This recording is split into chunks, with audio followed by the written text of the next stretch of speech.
तो सारे टेस्ट आगे जितने भी होने वाले हैं वो भी आप करिएगा। तो होमवर्क आपको मिलना चाहिए, बिल्कुल, है ना। आ जाओ, तो पहले मैं आप लोगों को होमवर्क दिखा देता हूं। सारी डीपीपीज आप लोगों को, अरे बाप रे बाप कितना लेकर के आया हूं मैं, ठीक है। आपको सारी डीपीपीज लगानी है, ऑल डीपीपीज। तो आई थिंक अब आप लोगों ने लगाई भी होंगी, तो डायमेंशंस तक का सारा आपको सवाल लगा लेना है। एग्जाम्पल्स आपके 1 to 5 हैं, चेक योर अंडरस्टैंडिंग 1 to 4 है। इसमें मैंने ज्यादा नहीं दिया, अगर आप करना चाहे तो और कर सकते हैं। टॉपिक वाइज में ये सवाल है, ब्रिज वाले एक्सरसाइज नंबर आई थिंक 2 या 3 है, उसमें ये है। एडवांस लेवल के सवालों में ये वाले सवाल है, फिर पीवाईक्यूज में आपके ये सवाल है। तो कुल मिलाकर के 70-80 सवाल या अप्रोक्सीमेटली 100 क्वेश्चन के आसपास तो होंगे, है ना। 40 तो यही है, 1 से 40 के आसपास, और 1 से 50, हाँ 150 हो गए। हाँ 100+ क्वेश्चंस, ठीक है, आपका होमवर्क है, HW, ठीक है सारे बच्चे। हाँ अब देखो अभी से रोने लग गए। अरे भाई सारे बच्चे एक बार सही ईमानदारी से बताना कि ये इसमें आई थिंक सो मैंने टॉपिक वाइज में 24-25 तक तो क्वेश्चन पहले ही दे रखे थे, मैंने लिख दिए हैं, क्योंकि अब ये रेलिवेंट सवाल है। कुछ डायमेंशंस इसमें, कुछ सवाल डायमेंशंस के अभी मैंने इसलिए नहीं लिए क्योंकि उनमें वो डायमेंशंस है जो अभी हम लोगों को पढ़ने की जरूरत नहीं है। मेजॉरिटी जितनी पढ़ी है उन्हीं के ऊपर हमारे पास ये वाले सवाल है, ठीक है। तो इतने तो मैं पहले ही दे चुका था, बस थोड़े से और जोड़ दिए यार, हाँ थोड़े से और जोड़े। हाँ कल कुछ कर लीजिएगा। अब देखो अगला आपको होमवर्क अपडेट कब मिलेगा, हर दिन क्लास में कुछ ना कुछ होमवर्क रहेगा, आपको बस वो करना है और इसको साइमल्टेनियसली धीरे धीरे करना है।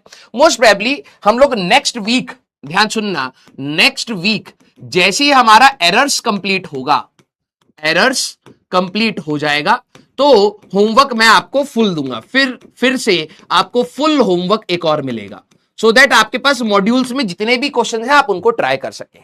क्लियर सारे बच्चे। हाँ एक कह रहा है ये थोड़े से हैं बेटा, वेलकम टू क्लास 11th। 10वीं मम हो चुका है, जहां एक सवाल देते थे 50 बार उसी सवाल को पढ़ाते थे, फिर वहां पर एक R1 की वैल्यू 2 थी, R2 की वैल्यू 3 थी, फिर 2 की जगह 3 लिख दिया, 3 की जगह 4 लिख दिया, फिर अरे नया सवाल हो गया। अब यहां पर थोड़ा सा आपको आदत डालनी पड़ेगी। क्लियर? यस। हाँ तो बेटा ये वेलकम टू क्लास 11th हो चुका है आप लोगों का, तो घबराइएगा मत, इतना तो होमवर्क आपको नॉर्मली करना है। हाँ सोते जागते ऐसी ही हो जाता है। हाँ आइए। हाँ अरे तुम परेशान क्यों हो रहे हो?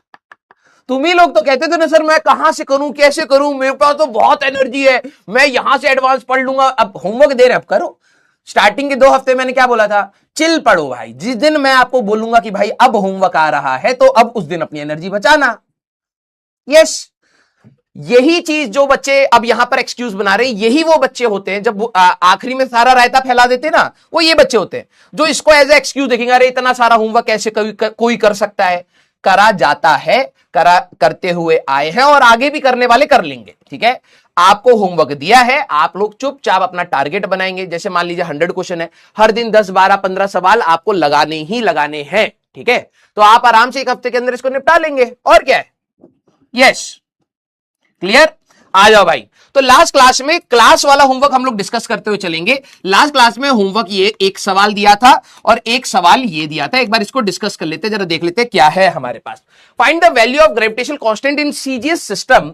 9वीं क्लास में आपको ग्रेविटेशनल कांस्टेंट की वैल्यू बताई गई होगी, its value in SI unit जैसे उन्होंने दे दिया है। तो ग्रेविटेशनल कांस्टेंट का डायमेंशन आप लोगों को पता है सर, m की पावर -1, l की पावर 3, t की पावर -2 हमारे पास होती है। अब कोई बच्चे कहेंगे सर ये कहां से आ गया, अरे भैया F = gm का स्क्वायर बटे r का स्क्वायर से हम लोग निकाल लेंगे, सीधी सी बात है। इतनी बार करा है इसलिए डायरेक्टली मैंने लिख दिया है, तो बस हो गया भाई।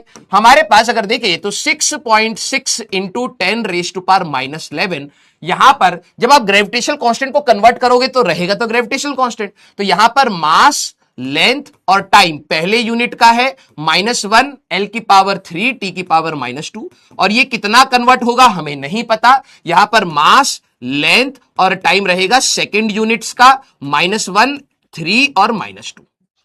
कितना आ रहा है भाई, चलिए भाई, कई बच्चों का आ रहा है। तो N2 की वैल्यू अगर मैं निकालूं तो यह आ जाएगा बेटा 6.6 इंटू 10⁻⁻11। यहां पर m1/m2 आएगा की पावर -1, ठीक है। फिर L1/L2 आएगा बेटा की पावर 3, और फिर आएगा बेटा T1/T2 की पावर -2। ये आ जाएगा हमारे पास N2। हमें तो N2 ही चाहिए था कि कन्वर्ट करने के बाद कितना होगा। अब M1 L1 ये सब क्या है सर? भाई जरा ध्यान सुनना, 6.6 इंटू 10⁻⁻11 मास। मास आप कल मल्टीपल यूनिट्स में नाप सकते हैं। तो पहले था ये सीजीएस, इसमें केजी में, मीटर में, सेकंड में। तो यहां पर केजी है, हमें लेकर के जाना है ग्राम में, होल पावर -1, ठीक है। फिर इसके बाद लेंथ था मीटर में, हमें लेकर के जाना है सेंटीमीटर में, होल पावर 3। पहले था टाइम सेकंड में, अभी भी टाइम सेकंड में रहेगा, होल पावर -2 हो गया।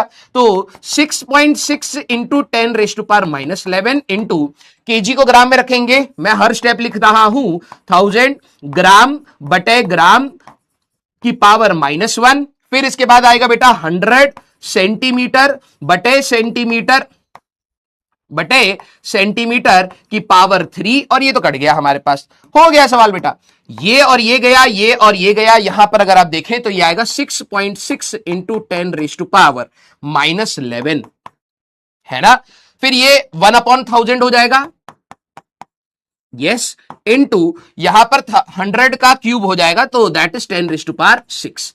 तो 10⁻3 बचेगा, और 8 9 10 11। तो आंसर N2, सारे बच्चे दिल बनाए, N2 आपका आ रहा होगा 6.6 इंटू 10⁻⁻8 हमारे पास ग्राम, ठीक है, की पावर -1। मीटर की जगह सेंटीमीटर आ चुका है की पावर 3, और सेकंड की पावर -2। ये हमारा कन्वर्ट हुआ है। दिल बनाइए सारे बच्चे, वेरी गुड, वेरी गुड। इतना ही करना है रे। और देखो, जो बच्चे 10वीं से 11वीं आकर के अचानक से पैनिक कर रहे हैं, सर इतनी सारी चीजें, ये कुछ भी नहीं है सर, इससे मेरे को स्ट्रेस हो रहा है। नहीं, ये न्यू नॉर्मल है और हमें इससे एडजस्ट करना है बेटा, ठीक है, हमें इससे एडजस्ट करना है। और लिटरली बता रहा हूं, जिस रास्ते पर आपको कठिनाई लग रही है, ये बोला जाता है ना मार्केट में कि ये कठिन है, कठिन है, वो कठिन है, ठीक है। लेकिन अगर आप मेहनत करोगे तो आपको अप्रोच समझ आएगा, और उस अप्रोच से आपका सामने जैसा भी सवाल आए आप डील करते हुए चले जाएंगे। सीधी सी बात यह है, कंसेप्चुअली समझनी है चीजों को, और प्रैक्टिस से अपनी कैलकुलेशन को संभालना है। वेरी गुड, ठीक है। अगला हमारे पास सवाल है प्लैंक्स कांस्टेंट का। हमारे पास 6.6 इंटू 10⁻⁻34 किसमें दिया है? SI में दिया हुआ है हमारे पास। Find its value in the system in which length is twice. अब नया सिस्टम है L2, हमारे पास लेंथ इज ट्वाइस, तो 2L1 कह दूं, हाँ जी सर। एंड टाइम इज, जो नया टाइम है that is half of initial. तो जो भी हमारे पास पहले का टाइम होगा उसका आधा है, ठीक है भाई। तो आप यहां पे 2 मीटर लिखना चाहें तो लिख सकते हैं, और यहां पे सेकंड/2 लिखना चाहें तो लिख सकते हैं। अब प्लैंक्स कांस्टेंट की डायमेंशन क्या होती है? याद करिए, energy is equal to H into nu से निकालना सिखाया था। तो mL2T की power -1 that is the dimension of Planck's constant. आइए, तो हमें कन्वर्ट करना है 6.6 इंटू 10⁻⁻34। तो M1LT ये फर्स्ट सिस्टम के हैं, तो यहां पे 2 है, यहां की पावर -1 है, equal to N2 MLT second system के हैं, यहां पर ऐसे है। हमें N2 चाहिए, कितना आ रहा है बेटा? आइए जरा देखते हैं, कुछ बच्चों का रंग बिरंगा आ रहा है। तो N2 की अगर मैं बात करूं सर, तो ये आ जाएगा 6.6 इंटू 10⁻⁻34। मैंने कहा हाँ जी। और सर M1/M2 हो जाएगा, मैंने कहा राइट। फिर सर L1/L2 का स्क्वायर हो जाएगा सर, मैंने कहा राइट। और सर T1/T2 की पावर -1 हो जाएगी सर, मैंने कहा राइट। M1 L1 T1 क्या है? मास लेंथ टाइम इस सिस्टम के। M2 L2 T2 क्या है? मास लेंथ टाइम नए सिस्टम के। तो चलिए, तो यह आ जाएगा बेटा 6.6 इंटू 10⁻⁻34 इंटू मास में कोई चेंज नहीं है, तो मैं M और M ही रख लेता हूं, या KG और KG ही रख लेते हैं, क्योंकि नए सिस्टम में मास चेंज नहीं हो रहा है, ठीक है। लेंथ पहले वाले सिस्टम में था मीटर्स में, अब इन्होंने कहा है नए सिस्टम में ट्वाइस हो गया है, तो 2 मीटर हमारे पास आ जाएगा होल स्क्वायर इनटू टाइम पहले वाले का सेकंड था, अब हमारे पास यहां पर हो गया सेकंड का हाफ, ठीक है, कि पावर -1 हो गया बेटा।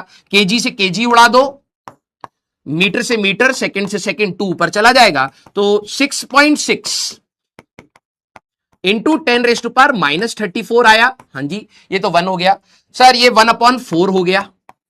मैंने कहा हाँ, और यहां पर ये 2 था इधर, तो ये 1/8 हो गया, वो 1/2 हो गया, है ना, क्योंकि अगर आप इसको देखें तो 2 की पावर -1 दैट इज 1/2, तो ये हमारे पास कुछ आ रहा होगा 6.6 डिवाइडेड बाय 8 इंटू 10⁻⁻34। कुछ इसको आप सॉल्व कर लेंगे सारे बच्चे। क्या आपने भी यही किया है तो एक बार बता दीजिएगा। 6.6 divide by 8 that is 0.825 into 10⁻⁻34। Yes, सारे बच्चे, सारे बच्चे, राइट। हाँ, इसको 8.25 भी लिखना चाहे कोई बच्चे, 8.25 इंटू 10⁻⁻35, ठीक है, अभी के लिए कोई दिक्कत नहीं है। Yes, very good. तो आपको किसी भी सिस्टम से किसी भी सिस्टम में ले जाए, घबराने वाली बात नहीं है। सिग्निफिकेंट फिगर्स, साइंटिफिक नोटेशन आगे आएगा। अभी देखो, कुछ बच्चों को आधी आधी अधूरी इंफॉर्मेशन है, कोई दिक्कत नहीं बेटा, या ऐसे भी आप हर, कैसे समझाऊं तुम्हें, क्योंकि अभी तुम नया नया सीखे हो ना, तो तुम्हें चुल रहेगी कि भाई मैं सिग्निफिकेंट फिगर्स लगा दूं। तुम कुछ बच्चों ने पढ़ लिया होगा मैं साइंटिफिक नोटेशन में रूल लगा दूं, जरूरत नहीं है। Even in JEE Mains and JEE Advanced आप ऐसा लिख सकते हैं, लेकिन अगर आपका सवाल बोले कि साइंटिफिक नोटेशन में लिखो तो उसका रूल फॉलो करना है, सिग्निफिकेंट फिगर्स को कंसीडर करो तो उसका रूल फॉलो करना है, अदरवाइज जरूरत नहीं होती। ठीक है, यस। हाँ, आइए भाई, आइए भाई, अब एडवांस वाले बेटा मैं आपको एक असाइनमेंट दूंगा, ठीक है, एक मैं आपको असाइनमेंट दूंगा, उसमें आपके जेई एडवांस के कुछ और अच्छे सवाल जो आए हुए हैं। अब वही है, देखो यार, अभी आप जस्ट 10वीं से 11वीं में आए तो आप पैनिक ना करें, पॉजिटिव माइंडसेट रहेगा तो मैं आपको एक असाइनमेंट देता हूं, ठीक है, जिसमें सिर्फ और सिर्फ डायमेंशंस का, वो जो पैसेज वाला सा ब्लू वाला एक सवाल जो मैंने 2 मार्क करके दिए थे, उसके साथ और एडिशनल अगर आप सवाल देखो, एक तो क्या बोलूं, मेरे वर्ड्स को ध्यान से सुनना, ठीक है, एक क्लास का होमवर्क है, ठीक है, अगर आप बोलें तो मैं एक असाइनमेंट दे सकता हूं, ज्यादा क्वेश्चन नहीं रखेंगे उसमें, 10-12 सवाल रखेंगे, लेकिन वो properly for JEE Advanced PYQs, उसमें कुछ ऐसे एडवांस की क्वेश्चन है जिसमें थोड़ा और सोचना पड़ेगा। अगर आप लोग बोलेंगे तो वो मैं असाइनमेंट बना करके आपको दूंगा, और अगले वीक उसमें वो वाले 2 क्वेश्चंस भी इंक्लूडेड रहेंगे जो ब्लू वाले थे, ठीक है, वो इंक्लूडेड रहेंगे एडवांस में। उसके साथ मैं आपको कुछ और क्वेश्चन दे सकता हूं, बट ये सिर्फ आप पे डिपेंडेंट है। आपकी क्लास अगर उस चीज को चाहती है तो मैं एक्स्ट्रा एफर्ट लगाने के लिए तैयार हूं, आप लोग बताएंगे। डायमेंशंस यहां पर हमारा खत्म हो गया है। अब कोई बच्चा, देखो मैं चैट खोलूंगा क्लास खत्म होने के बाद, सर आपने इतना होमवर्क, मेरे को ना बहुत डिमोटिवेशन फील होती है फिर यार, कि बच्चा ही नहीं करना चाह रहा है, मैं क्यों कर रहा हूं, है ना। ये आपके, मैंने इसलिए कहा था कि आपके रिस्पॉन्स मैटर करते हैं, ठीक है। चलिए, अगर अब देखो कोई बच्चा नहीं करना चाहे ना, तो भाई प्लीज मेरे को गाली मत देना, मैं बस ये कह रहा हूं मैं आपकी पढ़ाई में मदद करने की कोशिश कर रहा हूं। आपको नहीं करना है मत करना, लेकिन जो करना चाह रहा है उसको करने देना। फिर आप सैडिस्ट मेंटालिटी के साथ मत सोचिएगा कि यार दूसरे बच्चे क्यों कर ले रहे हैं, उनको कहां से टाइप, ये मत करना फिर, ठीक है। अगर आप लोग कर पा रहे हैं अच्छी बात है, नहीं कर पा रहे हैं तो लोड मत लेना, क्योंकि अभी जे एडवांस की तैयारी बहुत लंबी चलेगी। तो मैं आपको 10 से 12 सवाल ही दूंगा, 10 to 12 एडवांस पीवाईक्यू, ठीक है, विद सॉल्यूशन। पहले आपको असाइनमेंट दूंगा, क्योंकि अगर मैं सीधे वीडियो दे दूंगा ना, आप लोग करेंगे ही नहीं, आप खुद से नहीं करेंगे। मैं चाहता हूं आप लोग पहले खुद से डील करें, प्लस वीडियो सॉल्यूशन आपका रहेगा, ठीक है। और ये बैच में पड़ा रहेगा, जब भी आपके पास अगले साल आप लक्ष्य में जाएंगे, अगर आप रिवाइज करना चाहें तो यू कैन रिवाइज ऑल्सो, ठीक है। 10 से 12 सवाल नहीं, 30-40 की जरूरत, देखो भाई वो मेरे को डिसाइड करो, 30-40 की अभी जरूरत नहीं है, हमने क्लास में इतना कर लिया है। अभी जब मैं आपको एडवांस के पीवाईक्यूज कराऊंगा, आप कहोगे ये तो क्लास में ही बता दिया था सर ने, जरूरत नहीं है। 10 से 12 इज मोर देन सफिशिएंट कि हम लोग उस लेवल तक जा पा रहे हैं जो एग्जाम में पूछा जाता है एडवांस में। तो मेंस भी कवर है, स्कूल भी कवर है, एडवांस भी कवर है, टॉपिक डन। ये क्लोजर हमें लेना पड़ेगा इस टॉपिक से, ठीक है। तो ये मेरी तरफ से मैं आपको दूंगा, मोस्ट प्रोबेबली मंडे आपको असाइनमेंट मिल जाएगा, मैं आज रात को बना लूंगा, मंडे आपको टाइप करके असाइनमेंट मिल जाएगा, और मोस्ट प्रोबेबली सैटरडे संडे में आपको वीडियो मिल जाएगी, ठीक है। ब्लू क्वेश्चन इंक्लूडेड है, इसमें ब्लू क्वेश्चन भी होंगे, जो ब्लू वाले क्वेश्चन मार्क करे थे वो क्वेश्चन भी इसी में रहेंगे। वो क्योंकि एडवांस वाले थे तो एक ही साथ करके आपको दे दूंगा, एक ही जगह रहेगा ना, तो अगले साल 12वीं क्लास में अगर आपको रिवाइज करना होगा तो आपके लिए भी आसान रहेगा। ठीक है, यस। चलिए अब शांत रहें। 2 डायमेंशन मैंने रोक करके रखी है। जी एडवांस 2 डायमेंशन बहुत पूछता है, और एक है हमारे पास परमिटिविटी। अब आप में से कुछ बच्चे दो मेंटेलिटी के बच्चे होंगे, सर ये क्या होता है, हम अभी क्यों पढ़ रहे हैं, मेरे से याद नहीं होता है, इतनी सारी। एक ये सेट और एक ये कोशिश करने वाले। तो मैं सिर्फ कोशिश करने वाले को बोल रहा हूं, एक्सक्यूज फाइंड करने वाले कभी ना कभी एक्सक्यूज फाइंड ही कर लेंगे। अगर आप एडवांस के सवाल करना चाहते हैं तो 2 डायमेंशंस और याद कर लीजिए, क्योंकि वो जी एडवांस बहुत ज्यादा पूछता है। वन इज परमिटिविटी, कहीं आपको ऐसा दिखे और आपको कहीं ऐसा दिखे, ई टाइप का, तो इसको परमिटिविटी कहते हैं। होता क्या है, क्लास 12वीं। दूसरा है हमारे पास परमिएबिलिटी, लिख लीजिए बेटा, ये ओनली फॉर एडवांस है, जेई में इतना ज्यादा नहीं पूछता, एडवांस ने भर भर के पूछा है। तो एक होता, उसको दिखाते म्यू नॉट और म्यू से। ठीक है, ये वर्ड आपको मिलेंगे परमिटिविटी, परमिटिविटी एंड परमिएबिलिटी। ठीक है, इनकी डायमेंशंस और याद रखनी है। अब कैसे याद करनी है, आसान है, 2 फॉर्मूले ध्यान रखने हैं, थोड़ी सी मैथमेटिक्स रटना नहीं है, थोड़ा सा मैथमेटिक्स लगाओगे आ जाएगा। जैसे कैसे याद करना है, आपको 9वीं क्लास में बताया था कि 2 पार्टिकल है m और m, r डिस्टेंस पर अगर है, ठीक है, तो इनके बीच का फोर्स क्या होता था सर, जी एम का स्क्वायर बाय आर का स्क्वायर। ये फोर्स का फॉर्मूला आपकी किसके लिए था बेटा, मासेस के लिए था। किसके लिए, मासेस के लिए।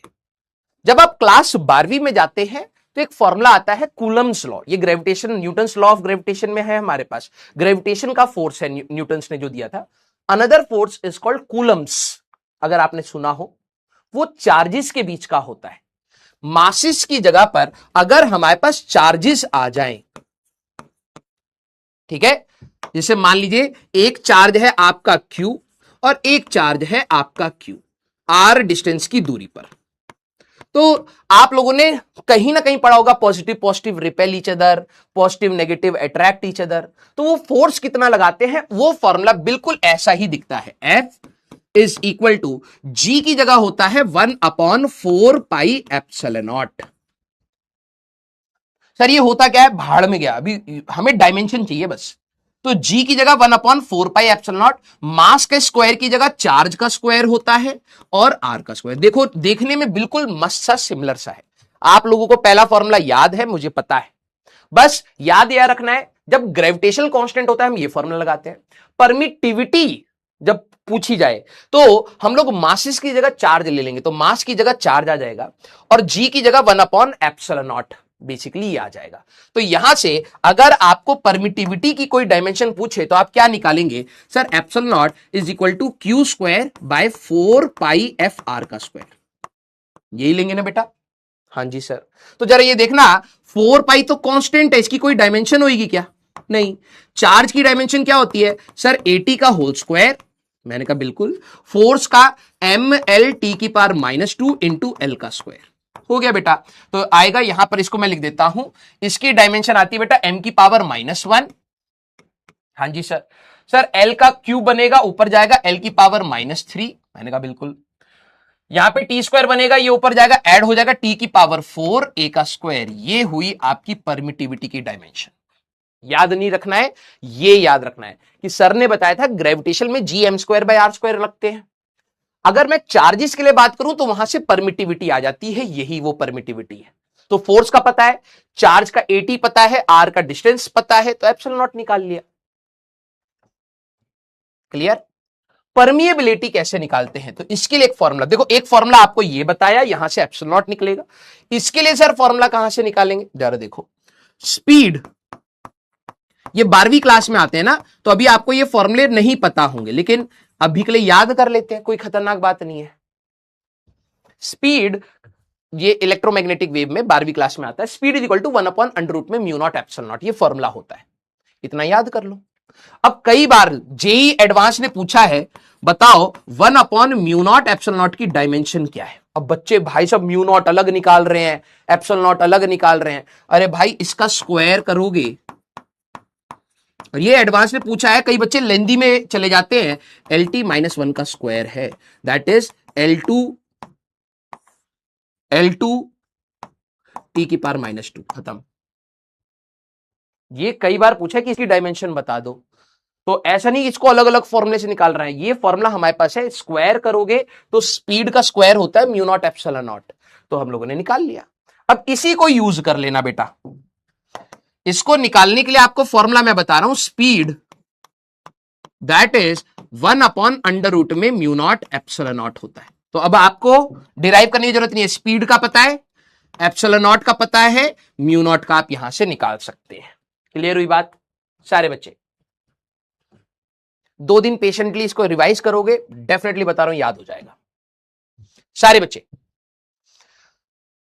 परमिटिविटी की जब बात आएगी या कहीं ऐसा सिंबल दिखे तो याद करना ग्रेविटेशन से चार्जेस पर चले जाएंगे, तो सर वहां से एप्सिलॉन नॉट निकाल लेंगे। मैंने कहा बिल्कुल सही बेटा। फिर सर परमिएबिलिटी कैसे निकालेंगे, तो स्पीड इज इक्वल टू 1/√, में mu not epsilon not. Speed की डायमेंशन पता है, एप्सिलॉन नॉट की डायमेंशन पता है, म्यू नॉट निकाले अगर जरूरत है, निकाला नहीं है, अगर जरूरत होगी तो यहां से निकाल लेंगे। क्लियर, वेरी गुड, बस इसको लिख लो, फिर एरर स्टार्ट करते हैं। वेरी गुड बेटा। अब मैं कॉन्फिडेंटली कह रहा हूं, अब मैं आपको जब वो असाइनमेंट दूंगा आपके सारे सवाल बनने चाहिए, क्योंकि थोड़ी सी अच्छी मैथमेटिक्स, एडवांस अच्छी मैथमेटिक्स डिमांड करता है। तो आप ये मत सोचना सर ऐसे कैसे सोच लेंगे, एडवांस में सोचना पड़ता है। कुछ सवालों में अगर आप अपनी बाउंड्रीज को पुश नहीं करोगे तो कभी सीख नहीं पाओगे। तो अब आपको वो सारी डायमेंशन जो जेईई एडवांस ने आज तक पूछी है, मैंने आपको सारी पढ़ा दी है। अब आप कहीं पर भी सवाल लगाएंगे तो आपके मेजोरिटी हो जाएंगे। यस, स्टीफेंस कांस्टेंट की जरूरत नहीं है, वेन्स कांस्टेंट की जरूरत नहीं है अभी, ठीक है? क्लियर? देखो अगर जरूरत होती तो मैं खुद बता देता ना, मैं बचा करके क्यों रखूंगा, क्योंकि वो अब सिलेबस में पढ़ लेंगे। ये बहुत ज्यादा पूछे जाते हैं और बहुत सारे सवालों में मिल जाते हैं, तो बच्चे अटकते हैं। तो इससे बेटर है इनको समझा दो कि काम बन जाए। और बाकी अब हाँ, एक चीज लिख रहा हूं, इनके अलावा और कोई डायमेंशन याद नहीं करनी। इनके अलावा, पहली बता रहा हूं भाई, इनके अलावा कोई और डायमेंशन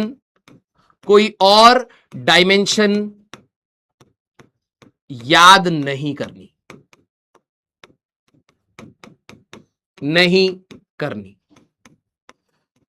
अब सर अगर सवाल आ जाए, सवाल छोड़ दो, कोई दिक्कत नहीं है, सवाल छोड़ दो, कोई दिक्कत नहीं है। सर हम सीखेंगे कैसे, इन सिलेबस आराम आराम से सीखेंगे। इसके अलावा और कोई डायमेंशन याद नहीं करनी। अगर आपका कोई पूछ ले ऐसी अटपटी सी डायमेंशन, राजवंश सर ने बोला था छोड़ दो, क्योंकि अब इन सिलेबस करेंगे, सारा अभी याद नहीं कर सकता, कोई याद नहीं कर सकता। तो मेन हम लोगों ने पढ़ लिया, इसके अलावा अब कुछ और नहीं। Clear? Yes, magnetic flux, electric flux, ये वो कुछ याद नहीं करनी भाई, थोड़ा सा ट्रस्ट कर लो। मैं आपको कम से कम स्ट्रेस में पढ़ाना चाहता हूं।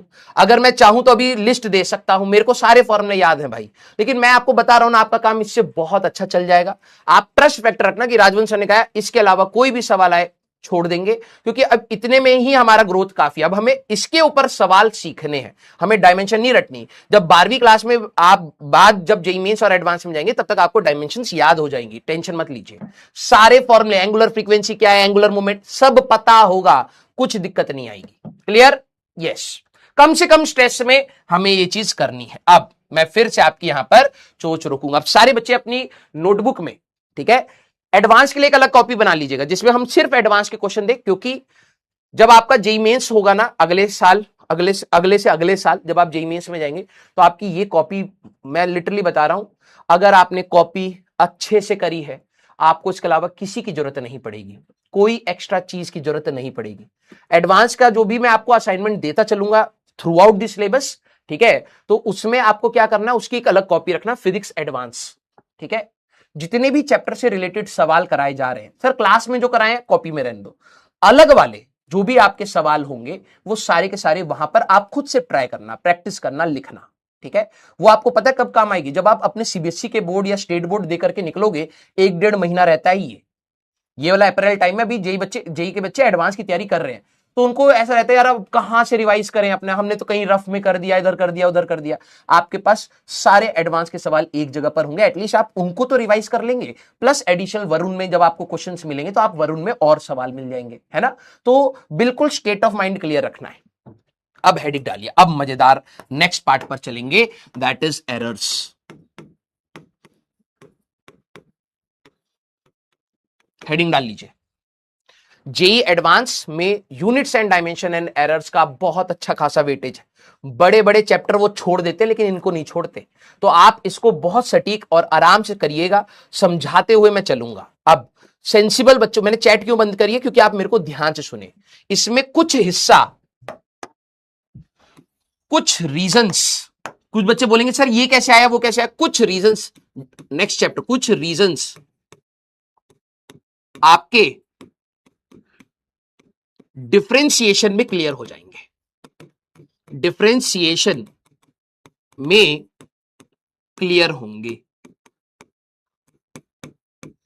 ठीक है। अब डिफरेंशिएशन कब पढ़ेंगे, नेक्स्ट चैप्टर, अगले चैप्टर में ही, बस इस टॉपिक को खत्म करके सिग्निफिकेंट फिगर्स पढ़ेंगे, फिर अगला चैप्टर आएगा, उसमें डिफरेंशिएशन में ये हमारे पास ये बना कैसे रहे हैं, ये कैसे हो रहा है, आपने कैसे सोचा, ये सारी चीज अपने आप क्लियर हो जाएंगी तुम्हारे पास जब मैथमेटिक्स आ जाएगी, ठीक है। अभी हम सिर्फ फिजिक्स की बात करेंगे, मैथमेटिक्स अगले वाले चैप्टर में हमारे पास क्लियर हो जाएगा, ठीक है। चलिए भाई, अब मैं आपसे कुछ बिल्कुल बेसिक चीजों से स्टार्ट करूंगा। मेरा ये तरीका है, मैं आपको आकर के डायरेक्टली फॉर्मूला बता सकता हूं, देखो बेटा ये करा जाता है, तुम्हें बहुत अच्छा लगेगा, लिटरली बता रहा हूं। लेकिन बात यह है कि मेरे एब्सेंस में तुम्हारे थॉट प्रोसेस बनने चाहिए, ठीक है। मैं आपसे कुछ कुछ सवाल पूछूंगा, पहले वाले सवाल का मेरे को जवाब बताना। When we perform an experiment, आप में से कई बच्चे स्कूल गए होंगे 10वीं क्लास में, कुछ बच्चों ने शायद नहीं गए होंगे उतने प्रॉपर, कईयों ने लैब में एक्सपेरिमेंट करे होंगे, कईयों ने लैब में एक्सपेरिमेंट नहीं करे होंगे। तो मैं कुछ बेसिक चीजें आपसे पूछ रहा हूं कि when we perform experiment do we make mistakes, yes और नो। जब भी हम कोई एक्सपेरिमेंट परफॉर्म करते हैं तो क्या हमसे कुछ गलतियां होती हैं या नहीं होती है। सर कोई भी भगवान तो है नहीं कि गलती नहीं करेगा, ऑब्वियस सी बात है कि हमारे पास, हमसे as a human we make mistakes, very good, yes sir. Second, ये लिखने की जरूरत नहीं है, आपके दिमाग में होना चाहिए, ठीक है, ये डोंट राइट। कुछ बच्चे इसको भी छापने लगेंगे, ये समझना है बेटा, थॉट प्रोसेस। जब लिखने वाली बात आएगी तो मैं आपसे पूछूंगा, डोंट राइट, बस सोचिएगा। Can there be a faulty instrument. अब आप लैब में गए, अब आप लैब में कर रहे हैं कि भाई साहब अब मैं ये चुराऊंगा, ठीक है। एक तो हमारे 2 कौड़ी के बच्चे भाई साहब लैब में जैसे जाते हैं, इनकी नजर क्या होती है, चोर चकाटे, हाँ डकैत कहीं के। डकैत वकैत तो भूल जाओ भाई साहब, हाँ कौन था वो, है रहमान डकैत। अरे कैसा डकैत है, ये देखो भाई साहब हमारी लैब में भाई साहब लिटमस पेपर चुरा रहे। हाँ, तो ये कई बच्चे होते हैं ना कि उनका ध्यान ही नहीं है लैब में, उनकी बस नजर ये है कि भाई क्या चीज मैं चुरा सकता हूं, ठीक है, चोटे कहीं के। तो अब मान लो कि आपके ऊपर भाई तो सीसीटीवी कैमरा लगा, आपको पता है कि अब चोरी तो हो नहीं सकती, अब तो भाई पढ़ना ही पड़ेगा, है ना। तो अब आपने बहुत सीरियसली एक ग्रुप में बैठे हैं भाई, तो देख रहे हैं कि एम मीटर लगाया, वोल्ट मीटर लगाया, भाई साहब रजिस्टर लगा करके भाई साहब एक्सपेरिमेंट कर दिया। अब ये भी तो हो सकता है ना कि भाई देखने में तो इंस्ट्रूमेंट ने दिखाया कि भाई 2 एम्पियर फ्लो हो रहा है, ध्यान से सुनना मेरी बात, कि जैसी सर्किट चला 2 एम्पियर फ्लो हो रहा है, तुमने कहा कि sir current in the circuit is 2 ampere. मान लो उसके अंदर की कॉइल खराब थी, जाना 4 तक चाहिए था, लेकिन 2 पे ही अटक गया।